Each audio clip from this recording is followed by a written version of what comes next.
নমস্কার, রাখির হেসেলে সবাইকে স্বাগত। আজকে আমি নিয়ে এসেছি চিংড়ি ভাপা। চিংড়ি ভাপা অসাধারণ লাগে গরম ভাতে খেতে। তো আমি এটা কিভাবে করেছি সেটাই আজকে আপনাদের কাছে শেয়ার করব। কালারটা যতটা সুন্দর হয়েছে খেতেও কিন্তু খুব সুন্দর হয়েছে। দেখুন আমি কিভাবে করি, আর আপনারা কিভাবে করেন অবশ্যই জানাবেন। আমি এখানে একটি বাটির মধ্যে ভাপার মশলাটা করে নিচ্ছি। এখানে আমি সর্ষে নিলাম, কালো আর সাদা দুরকম সর্ষে। সর্ষেটার মধ্যে দিয়ে দিচ্ছি 2 চামচ পোস্ত। সর্ষে আর পোস্ত একসাথে খুব ভালো লাগে। এবার একটু জল দিয়ে আমি ভিজিয়ে রাখবো এটাকে। আমি একটু নেড়ে চেড়ে নিলাম যাতে করে ভিজে যায় পোস্তটা। এখানে চিংড়ি মাছ কেটে ধুয়ে পরিষ্কার করে নিয়ে নুন আর হলুদ মাখিয়ে রাখছি। নুন হলুদ মাখিয়ে রাখলে মাছের স্বাদটা আরও বেশি পাওয়া যায়। আমি এখানে সর্ষে অবশ্যই শিলে বাটবো।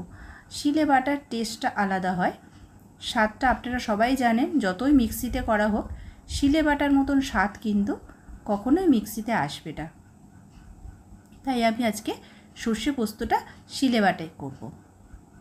এখানে মাছটা আমি একটি টিফিন বক্সে নিয়ে নিলাম, একদম সময় লাগে না। আর এখানে দিলাম 2 চামচ টক দই।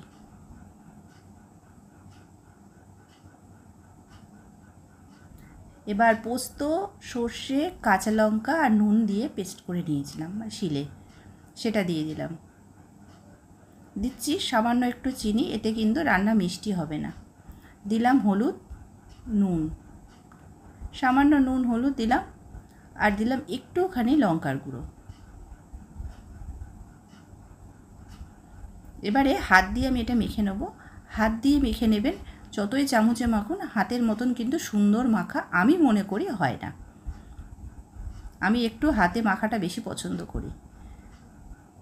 আপনাদের যদি অসুবিধা হয় চামচ দিয়ে নাড়িচাড়ি নিতেই পারেন।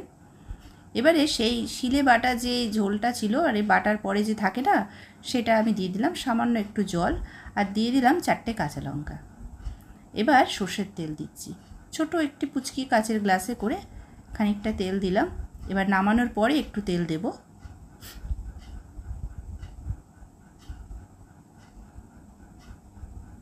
আমি এখানে একটি কড়া বসিয়ে তার মধ্যে একটা স্ট্যান্ড বসিয়ে দিলাম। এবার আমি জলের পরিমাণটা বাড়িয়ে দেব। অনেকটাই জলের পরিমাণ বাড়িয়ে দিতে হবে, আর টিফিন বক্সের থেকে একটু নিচে অবধি জল রাখবো। এবার আমি এটাকে 20 মিনিট ভাপে রেখেছিলাম। 20 মিনিট পর তুলে নিচ্ছি।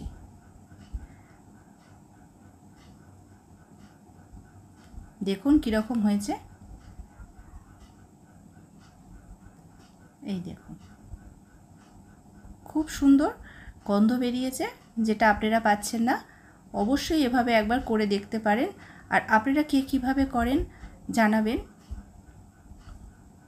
আপনারা জানালে আমার অনেক সুবিধা হবে, অনেক কাজে লাগবে সেটা। আমিও চেষ্টা করব আপনাদের কথাগুলো শোনার।